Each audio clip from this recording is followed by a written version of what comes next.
Welcome to the Wire to Wire podcast. As always, it's me, your host Yusuf. Now, without further ado, let's just get right to it.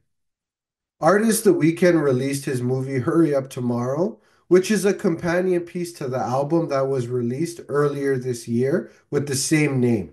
And there has been quite a bit of polarization in people's critique of the movie.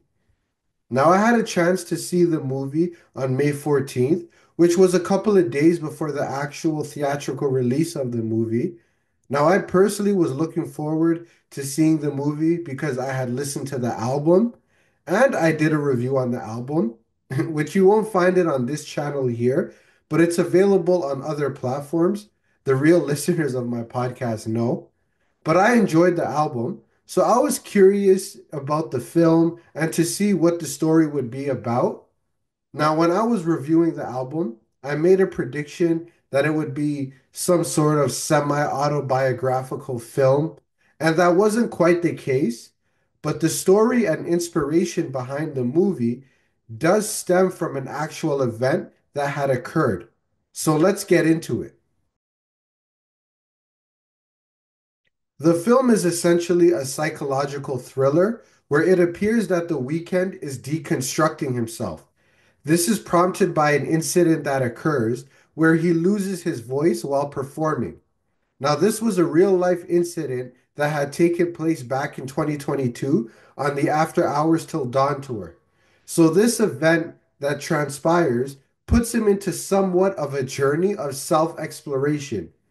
Now, I'm going to try and avoid giving any spoilers because I do think people should actually go check out the movie and see it for themselves to form their own opinions.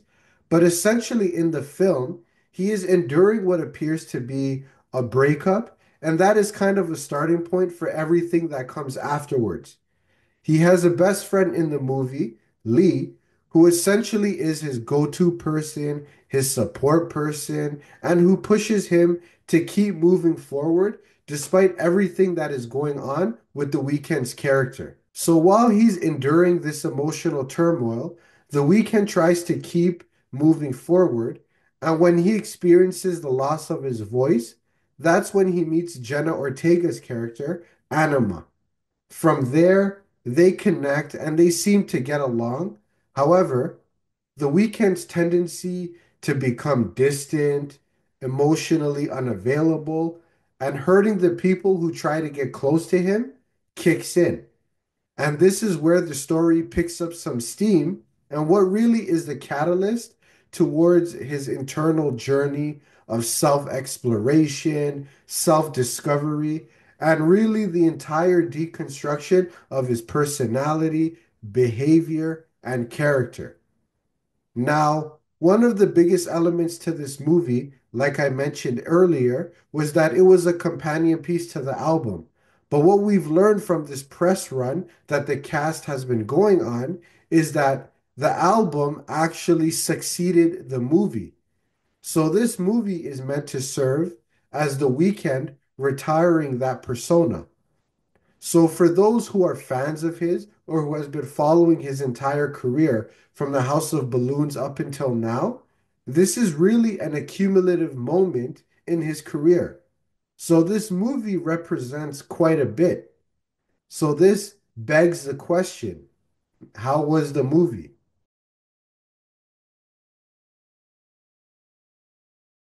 So I'm going to share what I believe worked well for the movie and the things that I liked. Now, I will say that the acting was better than I even thought it was going to be. Now, obviously, Jenna Ortega and Barry Keoghan are more seasoned, traditional actors who come from that world, but I was personally impressed by The Weeknd and his portrayal in this movie. I thought the emotion that he showed was quite impressive. And he also had some good humor and some good comedic timing. There was a scene where him and Anima, who, like I mentioned earlier, is Jenna Ortega's character, were having a little back and forth, and the humor in that scene was quite impressive. Now, I saw on X, formerly known as Twitter, a video where The Weeknd is yelling at her, and it's going viral. But If you actually saw the movie and you looked at the entirety of the scene, you'll get the full context and you'll see how they got to that point and the dialogue, the body language, and the nonverbal communication that was basically essential to that entire scene. But what people are doing is they're taking a portion of that scene where a person is showing an emotional response without any of the context. So it's going to look like The Weeknd is overacting or he's doing too much. But all that's missing is the context. But that's just social media nowadays. All information with no context. Another thing that I enjoyed too was the storyline itself.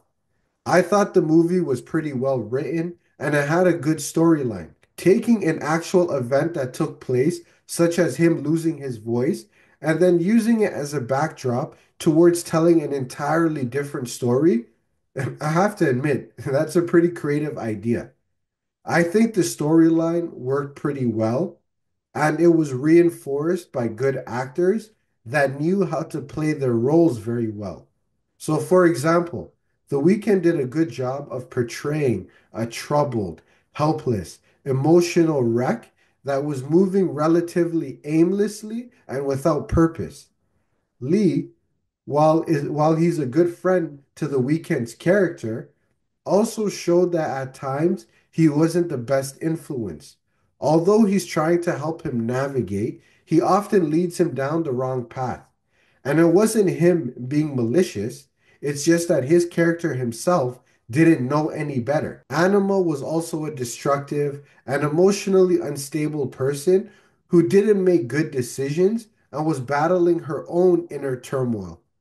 They also did a good job with the surreal elements to the movie because are these people even real?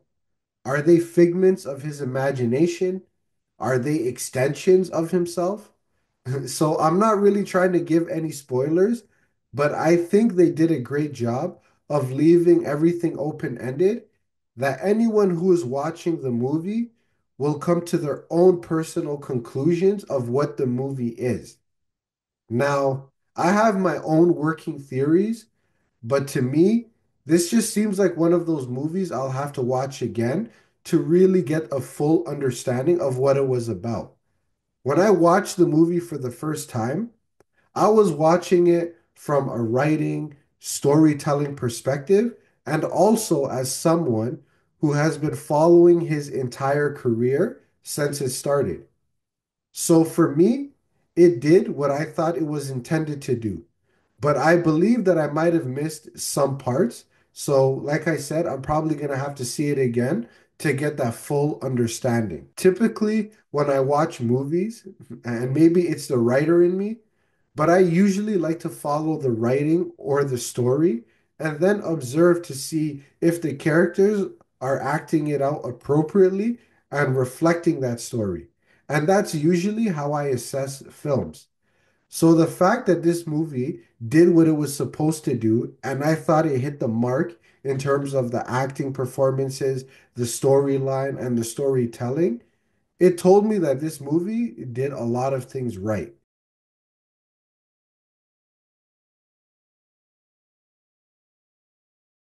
Now, obviously, this isn't the perfect movie. Are there things that the movie could have done differently? I think so.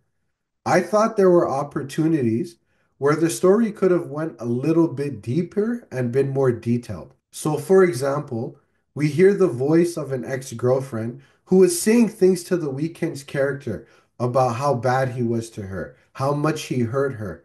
And the voicemail that she left him obviously put him into an emotional downward spiral. And in a sense, that breakup served as a catalyst to all of the events that unfolded. Because of how crucial their dynamic was to the heart of the film, I thought it would have been great if they could have at least shown who she was and maybe even give some kind of visuals or flashbacks to when they were together having good times, and then flashbacks to when they had rough arguments, and ultimately what led to her leaving such an emotional voice message that served as the foundation to what we see in the movie afterwards.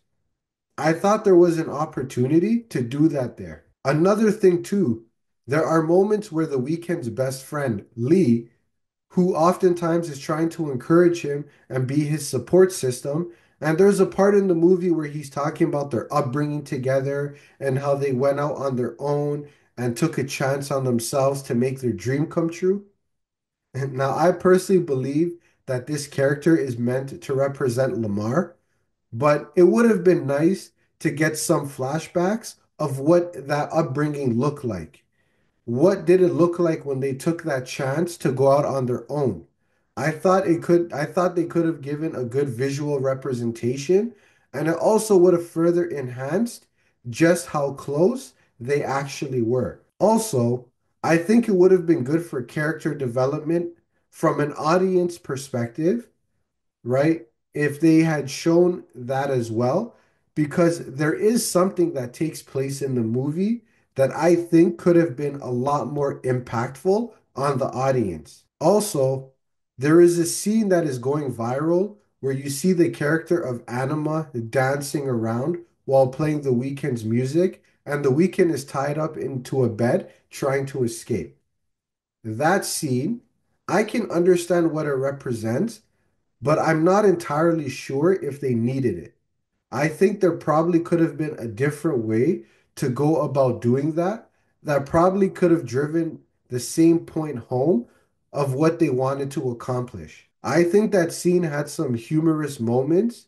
And for example, she makes a comment about that song Gasoline from the album Don FM not being as commercially successful. And I think that line was included to represent some humility and self-deprecating humor. But I think the overall scene could have been approached differently. Now, if the scene was meant to be humorous, then perhaps I can say that it did what it was supposed to. I'm sure many people found it to be funny. I know that there were people in the theater when I went to go watch it that were laughing. However, if it was meant to represent something more emotional, then I don't know if that was the best approach to take in order to convey that.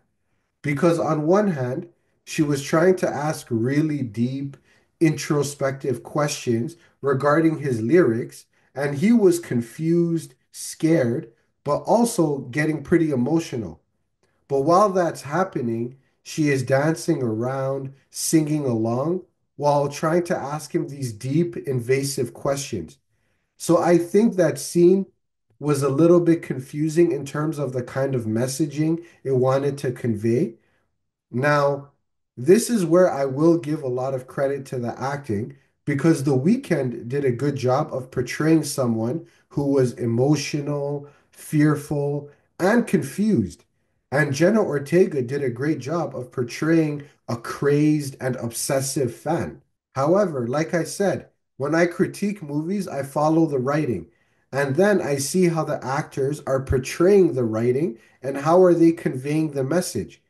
So that's why that part was a little bit unclear for me because I wasn't so sure of the direction that they wanted to go in with that particular scene. Is it meant to be humorous or was it meant to be serious, revealing, and insightful? If it was meant to be humorous and fun, then they succeeded in doing that. However, if it was meant to be serious and introspective, then they probably could have taken a different approach to doing that. So, what is my overall score for the movie? I'm going to personally give it an 8 out of 10. Overall, I thought it did what it was supposed to do for the most part. The writing was solid, the storyline worked, and I thought the actors did a good job of individually portraying the characters that they were supposed to. Also, if someone was following The Weeknd's entire career and catalog up until this point, then I think it does a great job of representing that journey. In the context of his album, Hurry Up Tomorrow, it does do a good job of filling in those gaps in terms of giving more context to the album and its subject matter. So after watching the movie, I will say that the album Hurry Up Tomorrow made a lot more sense than when I was just listening to it by itself. I thought the movie gave it more context and more nuance. So, from that perspective, it worked. So, my score is 8 out of 10. Now, I did mention earlier that the movie has been quite polarizing in terms of how people are scoring it and how they are perceiving it. If you look at the critics' review versus the audience review on Rotten Tomatoes or IMDb, you see there is a disparate difference. So this is where context and preference kicks in. Now, I find myself in a unique space because I am aware of his catalog, but I also am a writer and I look for different things when evaluating work such as this. So, with me wearing these different hats, I'm looking at it from a different set of lens than the traditional movie critic would be looking at it from. Since I understand what the intention was of this project, while also knowing the background of everything and evaluating it from a writer's perspective, I can come to the conclusion that I came to because, like I said, I'm looking at it from a different lens, from a more macro, big picture perspective. So, looking at everything in its totality, I can say that the movie accomplished what it needed to accomplish and it served the purpose that it was meant to. I believe that's partially why we see the gap between what the film critics are scoring it as and what the audience is scoring it as. There is a very interesting thing that I noticed specifically when it comes to The Weeknd since he started acting, going back to when he did The Idol. He will outwardly say what kind of character he'll be playing and what that character is meant to portray and what he's looking to do in playing that character. And then when he goes out and does it, people will criticize his acting for doing exactly what he said he was going to do and for portraying the character exactly how he said he was going to portray it. And it's a very odd thing. It's almost as though some people have already made up their minds prior to seeing it, and after seeing it, they have no intention of changing their preconceived notion that they had going into it. Also, I think that he has been doing music for so long that it has gotten to a point where he is basically pigeonholed as a musician, and people don't want to see him as anything else outside of that. But I think those are the biggest factors at play right now. So, what are my final thoughts? The movie did what it was supposed to do. The Weeknd has been saying for quite some time about wanting to get rid of that persona and move on from it. But I think the way that this movie is done is that he definitely creates a distance from that persona, but he doesn't entirely close the door on it. It leaves the opening that he could potentially one day go back to being the Weeknd again in the future. So he may have closed and locked the door to it, but he still has the keys to the door, and one day he could revisit it and open it again. Now, when it comes to his acting, I think if The Weeknd wants to continue acting, he should. However, I would like to see him move away from the music space and evolve into different roles. Now, the movie's shown that he has a pretty good feel for comedy. So it would be pretty interesting to see him explore roles or do different genres like a romantic comedy or even a buddy cop kind of role. The Idol was music based, and this movie was also premised on music. I think exploring other fields would expand his ability as an actor. I think this movie shows he has the potential, like I said earlier, to do comedy. Also, from a writing perspective, if he wants to continue writing films and screenplays, I believe that he should. At this point, he has the means and the network to immerse himself and study it even further. Now, whether that means going through a vocational, traditional writing program or even seeking mentorship independently. No one is ever too big to learn, and even the greats sought mentorship and guidance. Kobe Bryant was a student of Michael Jordan. Michael Jackson learned from James Brown. So someone like The Weeknd, who now has a television series and a feature film under his belt, has quite an impressive resume. He can continue to learn and grow so he can expand on what he has already done. He also has a film and production company. So if he continues to do work in that space, I think he has the potential to take it to the next level from a writing and acting perspective. Another thought that crossed my mind that I would like to share is that I think the movie should have possibly been released sometime in June. I think that right now is a very competitive season in the film world.